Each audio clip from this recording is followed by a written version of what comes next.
മോൻ ഗംഭീരമായിട്ട് cricket കളിക്കണ്ടല്ലോ. Cricket അല്ലാതെ എന്തായാലും കളി ഗംഭീരം തന്നെ. മോന്റെ ഈ മിടുക്കും കളിയൊക്കെ കാണുമ്പോ എനിക്ക് എന്റെ കുട്ടിക്കാലം ഓർമ്മ വരിക. അതെന്താ?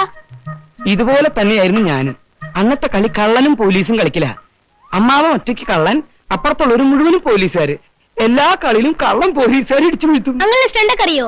പിന്നെ മോൻ സിനിമയിൽ ജാക്കി ചായനെ പറ്റി കേട്ടിട്ടില്ലേ?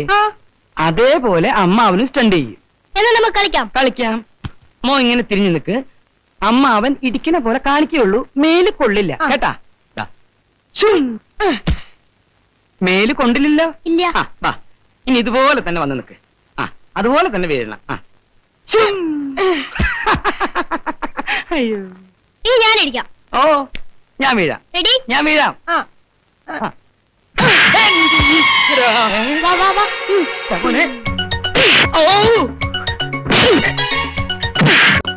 കൊല്ലല്ലോ ചക്കൻ.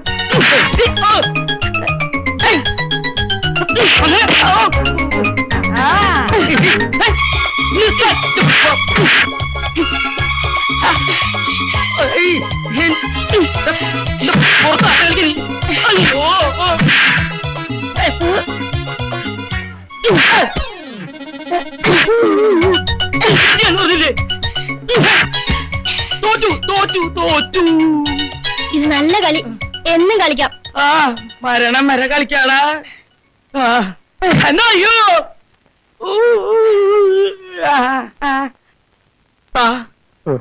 പത്രല്ലടാ കൈ തരാൻ. എന്റെ മൂത്ത് എന്തെങ്കിലും വ്യത്യാസം ഉണ്ടാ? ഒന്നുമില്ല. ഇവിടെ എവിടെങ്കിലും പൊട്ടിയിട്ടുണ്ടോ നോക്കി. എവിടെ? ഇവിടെ പൊട്ടിയിട്ടുണ്ട്. പുറത്തെവിടെയും ചോരാനില്ല. അല്ല, വായിൽ ഉപ്പുരസം തോന്നുന്നുണ്ട്. ചെറുതായിട്ട് ഒരു ഉപ്പുരസം ഇല്ലേ? എന്നാ ഉള്ളു പൊട്ടിയിട്ടുണ്ടാവും. അവൻ നല്ല മിടുക്കനാ. എന്നാ അവര് നല്ല ഇഷ്ടായി. പൊട്ടിന്റെ മോനെ നിന്നെ ഞാൻ കൊല്ലും. ഇപ്പൊ ശരിക്കും അടി ഓടിയായി. ആരാ മീര ഇത്? അത് ഞാനൊരു നിമിഷ കവിയാണ്. എങ്കിൽ ഈ നിമിഷം തന്നെ എഴുന്നേക്കണം. യാതൊരു മാനസില്ലാതെ കയറി വരിക, ഇരിക്കുക. മീരെ, ഞാൻ ദുർബലനാണ് സ്നേഹത്തിന്റെ കാര്യം വരുമ്പോ മാത്രം. അല്ലാത്തപ്പോ ഞാൻ വെറും തൊട്ടിയാണ്. അത് വന്ന വരവിൽ തന്നെ മനസ്സിലായി. എന്ത് മനസ്സിലായി? എന്ത് മനസ്സിലായി നിങ്ങൾക്ക്? പ്ലീസ് മിസ്റ്റർ ബാബുരാജ്, ഇങ്ങോട്ട് വരൂ. നിങ്ങൾക്ക് എന്ത് വേണം? എനിക്ക് വലുത് മോഹൻ സാറാണ്. അദ്ദേഹത്തിന് കൊടുത്ത വാക്കാണ്. ആ വാക്ക് എനിക്ക് പാലിക്കണം. എനിക്ക് ഹൃദയം തുറന്നൊന്ന് സംസാരിക്കണം. ഹൃദയം തുറക്കാനൊന്നും ഇപ്പൊ പറ്റില്ല. പിന്നെ എപ്പോ പറ്റും? വീട്ടിലും ആൾക്കാരുടെ ശല്യം. പിന്നെ എന്റെ നിമിഷ കവിതയെ പറ്റി ഒന്നും പറഞ്ഞില്ല. പ്ലീസ്, പിന്നെ സംസാരിക്കാം. എപ്പോ? ഒരു കാര്യം ചെയ്യാം. എല്ലാരും ഉറങ്ങിക്കഴിഞ്ഞതിന് ശേഷം രാത്രി വീട്ടിൽ ആ സ്വിമ്മിംഗ് പൂളിന്റെ അടുത്തേക്ക് ഒന്ന് വരുമോ? അത് പറ്റില്ലെങ്കിൽ ഇവിടെ എല്ലാവരുടെയും മുമ്പിൽ വെച്ച് സംസാരിക്കാം. വേണ്ട, ഞാൻ വരാം. ഉറക്കത്തെ ഒന്നൊരു കുറവുമില്ല. മോണെന്തിനാ കരയുന്നത്? പാലോ മറ്റോ വേണോ എന്തോ? അല്ല കുഞ്ഞമ്മേ, മഞ്ജുവിന്റെ പാവ നമ്മുടെ സ്വിമ്മിംഗ് പൂളിൽ വീണു തോന്നുന്നു. അതാ. അയ്യോ, ആണോ മോളെ? കുഞ്ഞമ്മേ, ഒന്ന് പോയി എടുത്തോണ്ട് വാ, അല്ലെങ്കിൽ ഇവള് കരച്ചിൽ നിർത്തില്ല. ഓ, അതിനെന്താ, ഞാൻ എടുത്തിട്ട് വരാലോ. ആ കുഞ്ഞമ്മേ, പുറത്ത് നല്ല മഞ്ഞുണ്ട്. ഇത് തലവഴി മൂടിക്കോ. തണുപ്പ് കാലല്ലോ ഇത്. തണുപ്പില്ല, പക്ഷെ ഭയങ്കര മഞ്ഞാണ്. ഈ മഞ്ഞ് തലയിലോ ദേഹത്തോ വീണ ആ നിമിഷം കടന്നു പോകും. അങ്ങനൊരു മഞ്ഞു.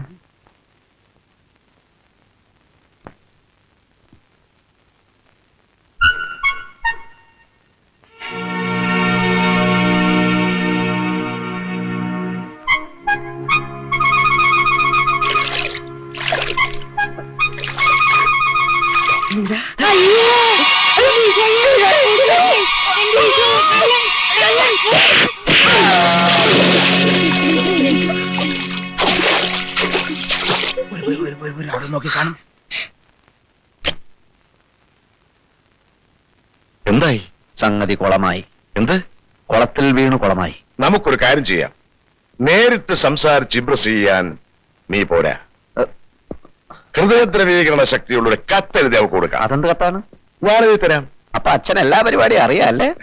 ഞാനൊരു വക്കീലല്ലേ ദിനകര. എന്ത് വക്കീല്? അത് കളാ. ഞാൻ എഴുതി തന്നാൽ അത് കൊടുക്കുന്ന കാര്യം നീ ഏറ്റവും. ഏതായാലും നനഞ്ഞു. ഇനി കുളിച്ചു കയറുക തന്നെ. പെണ്ണ് വരുമ്പോ കൈ കഴുകാനെന്നുള്ള വ്യാജേന ഞാൻ മാറിക്കൊള്ളാം. ആ തക്കത്തിൽ കൊടുത്തേക്കണം. വരുന്നുണ്ടെന്ന് തോന്നുന്നു. കെട്ടടി കെട്ടടി. മോള് വരൂ. അങ്കിൾ കഴിച്ചോളൂ. കുഞ്ഞമ്മേ, എന്തോ? എന്റെ ബ്രേക്ക്ഫാസ്റ്റ് എന്റെ റൂമിലേക്ക് കൊണ്ടുവന്നോളൂ.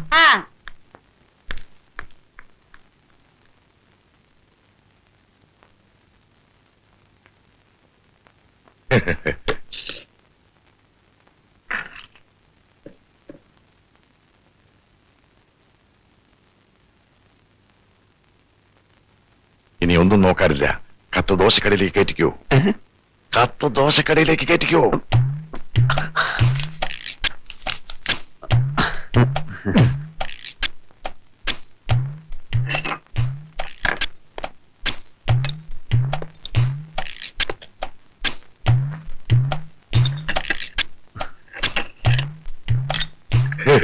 ദോശ മീരക്കായിരിക്കുമല്ലേ?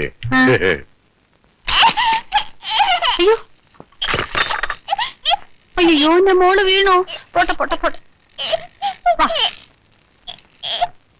കരണ്ട കേട്ടോ, കരണ്ട. ചേച്ചി ഒരു കാര്യം കാണിച്ചു തരാം കേട്ടോ.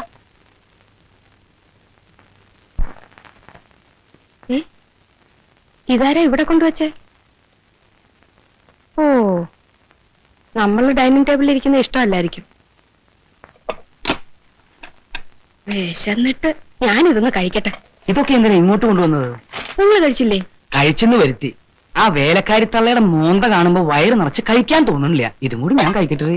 വേണ്ട വേണ്ട, ഇത് തൊടണ്ട. എനിക്കുള്ളത് ആരോ കോണിപ്പൊടിയെ കൊണ്ട് വെച്ചിട്ട് പോയതാ. അടുക്കളയിലോട്ട് ചെല്ലണ്ടാന്നായിരിക്കും. എന്നാ കുടിക്കാൻ ഒരു ഗ്ലാസ് വെള്ളം എടുത്തുണ്ടോ? വെള്ളമൊക്കെ എടുത്തോണ്ട് തരാം, പക്ഷെ ഇത് തൊടരുത്. ഞാൻ ആകെ വിശന്നിരിക്കുക. ഞാൻ തൊടില്ല. സത്യം. എന്നാ നീ തുപ്പി വെച്ചിട്ട് പോക്കോ. തുപ്പൊന്നും വേണ്ട പൊന്നേ, എനിക്ക് വിശ്വാസമല്ലേ. എടുക്കരുത്. ഇല്ലടി. അയ്യോ, ഞാൻ മൂടി വെച്ചിട്ട് പോവാ.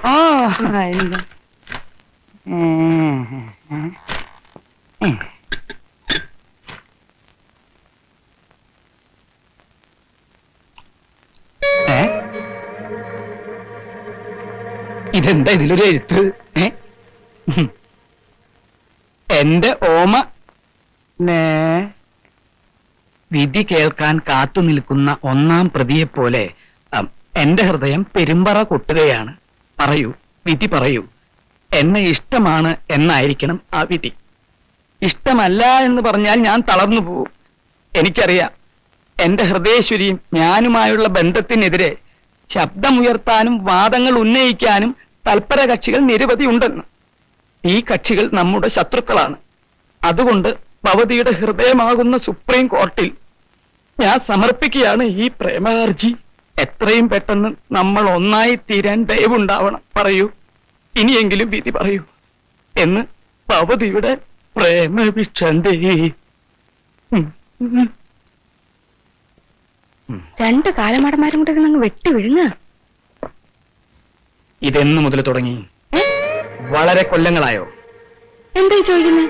ഹൃദയമാകുന്ന സുപ്രീം കോർട്ടിൽ കിടന്നിട്ടുള്ള ഈ കളി തുടങ്ങിയിട്ട് എത്ര കാലമായെന്ന് ഞാൻ ചോദിച്ചത്. എന്റെ ഭഗവാനെ, പെട്ടെന്ന് ഈ മനുഷ്യന് വട്ടായി പോയോ? ഇനി ഒന്നു മാത്രം അറിഞ്ഞാൽ മതി. നീ പ്രസവിച്ചതും എന്റേതെന്ന് പറയപ്പെടുന്നതായ ആ രണ്ട് മക്കളുടെ യഥാർത്ഥ അച്ഛൻ ഞാൻ തന്നെയാണോടി? തോന്നിയാസം പറഞ്ഞാലുണ്ടല്ലോ. നിന്നെ കൊല്ലുടി.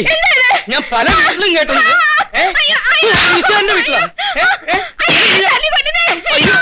എന്നെ തള്ളിയിടാ നീ. മാറിക്കണോ? അടിച്ചു മരിക്കണമെന്നല്ലേ റോഡോട് ഇറങ്ങിക്കോ. ഇതിനകത്ത് പറ്റത്തില്ല. എനിക്ക് മനസ്സിലാവാത്തത്. നിന്റെ ഈ പ്രായത്തില് നിനക്കൊരുത്തം പ്രേമലേഖനം എഴുതണമെങ്കിൽ നീ എത്രയ്ക്കും ഭയങ്കരമായിരിക്കണ്ടേ. അവനെ നീ എങ്ങനെ വല വീശി പിടിച്ചടി? പ്രേമലേഖനോ? ഇതെന്തൊക്കെയായി പറയുന്നേ? അതേടി, ദോശ തുടരെന്ന് പറഞ്ഞപ്പോഴേ എനിക്ക് മനസ്സിലായി അതിന്റെ അകത്ത് എന്തോ കളറുണ്ട്. വിശ്വാസവഞ്ചന കാണിച്ചാലേ ശിക്ഷയ്ക്ക് പരിധിയില്ല മകളെ. എനിക്കൊന്നും അറിഞ്ഞൂടെ എന്റെ മുത്തച്ഛൻ. നിനക്കൊന്നും അറിയില്ലല്ലേ? ആ വന്നേ. സോറി, മുത്തച്ഛൻ ഇങ്ങോട്ട് വന്നേ. ഞാനോ? എന്റെ കർത്താവ്, എന്റെ പുറത്തിരിക്കാ. ഇതെന്ത് മാരണം? എന്റെ മാതാവേ, മിണ്ടരുത്.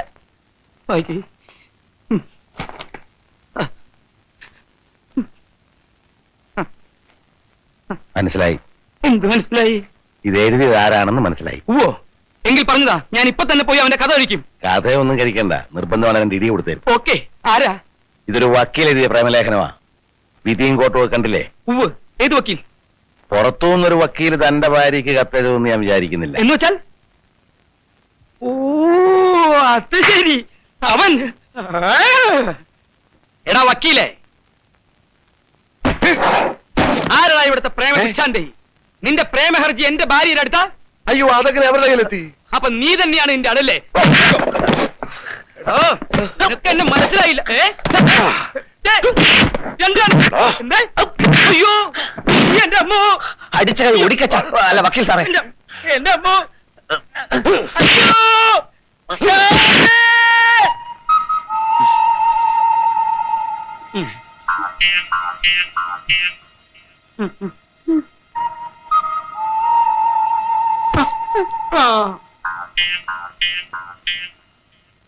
നല്ല വേദനയുണ്ടോ? നല്ല സുഖമുണ്ട്. കാള പറ്റുമെന്ന് കേട്ടപ്പോഴത്തേക്കും നിങ്ങൾ എന്തിനാ കയറെടുക്കാൻ ഓടിയത്? യൂണിഫോം ഇല്ലാത്തപ്പോ ഏത് കൊച്ചുകുട്ടിക്കും നിങ്ങളെ തല്ലി താഴ്ത്തിടാൻ പറ്റുമെന്ന് ആലോചിക്കാത്ത എന്താ?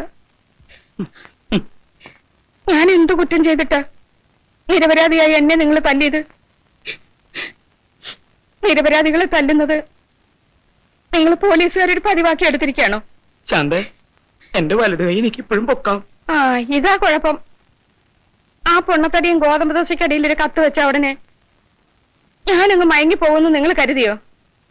സത്യം പറ, വാക്കുകൊണ്ടോ നോട്ടം കൊണ്ടോ നീ അവനെ പ്രോത്സാഹിപ്പിച്ചോ? യേശുക്രിസ്തു ബൈബിളിൽ പറഞ്ഞിരിക്കുന്ന എന്താണെന്നറിയോ? ഭാര്യയെ അവിശ്വസിക്കുന്നവൻ ചോറി പിടിച്ച് ചാവുന്ന. എന്നാ നീ എന്റെ തലയെ തൊട്ട് സത്യം ചെയ്യ്, അവനിലേക്ക് നിന്റെ മനസ്സ് ചാഞ്ഞിട്ടില്ലാന്ന്. ആ മണ്ട വക്കീലിലേക്കല്ല, മമ്മൂട്ടിയോടോ മോഹൻലാലിനോടോ പോലും എന്റെ മനസ്സ് ചാഞ്ഞിട്ടില്ല. ഇനി ചായവേയില്ല. അവിടുന്ന് നിന്നേ. തന്നെ ഒന്ന് സൗകര്യത്തിന് കിട്ടാൻ കാത്തിരിക്കുകയായിരുന്നു ഞാൻ. എന്തിനാ? താൻ എന്ത് ധൈര്യത്തിലാണോ എനിക്ക് കത്തയച്ചത്? ഹൈക്കോടതിയിൽ കേസുണ്ട്, പോയിട്ട് സംസാരിക്കാം. ആ, ഇവിടുന്ന് ഇറങ്ങിയാലല്ലേ താൻ ഹൈക്കോടതിയിൽ എത്തൂ. തെമ്മാടിത്തരം കാണിച്ചിട്ടാ ചോദിക്കാൻ വന്ന എന്റെ ഭർത്താവിനെ താൻ തല്ലി കൈയൊടിച്ചു.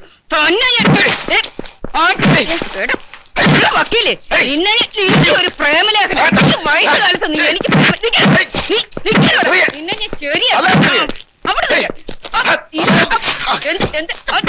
കൊല്ലി ഞാൻ നിന്നെ നിന്റെ എഴുതരുത് ആർക്കും. നിന്റെ ഒരു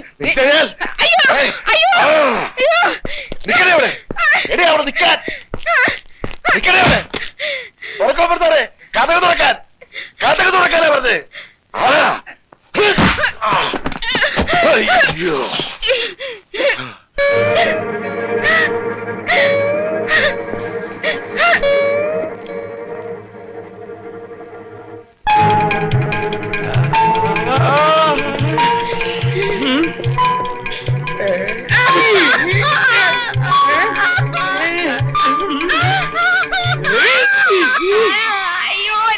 ഭദ്രകാളി, നീ ഇത്രയും വലിയ മന്ത്രിയാണെന്ന് ഞാൻ മനസ്സിലാക്കിയിട്ട് പട്ടാപ്പകല് ഞാൻ അപ്പുറത്തുള്ളപ്പോ കാമുകനെ വിളിച്ച് അകത്ത് കയറ്റിയെങ്കിൽ ഞാനൊന്നും അറിഞ്ഞല്ലേ. എനിക്ക് മതി, എല്ലാം മനസ്സിലായി.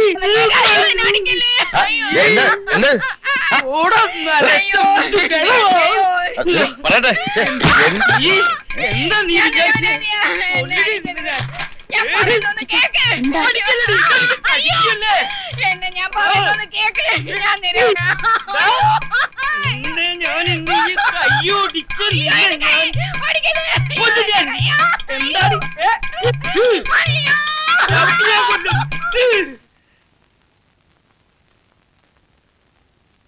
എന്റെ കർത്താവെ, ഏതൊന്ന് കാഞ്ഞൂന്നാ തോന്നണേ. ചിലപ്പോ രണ്ടെണ്ണം കാഞ്ഞിട്ടുണ്ടാവും.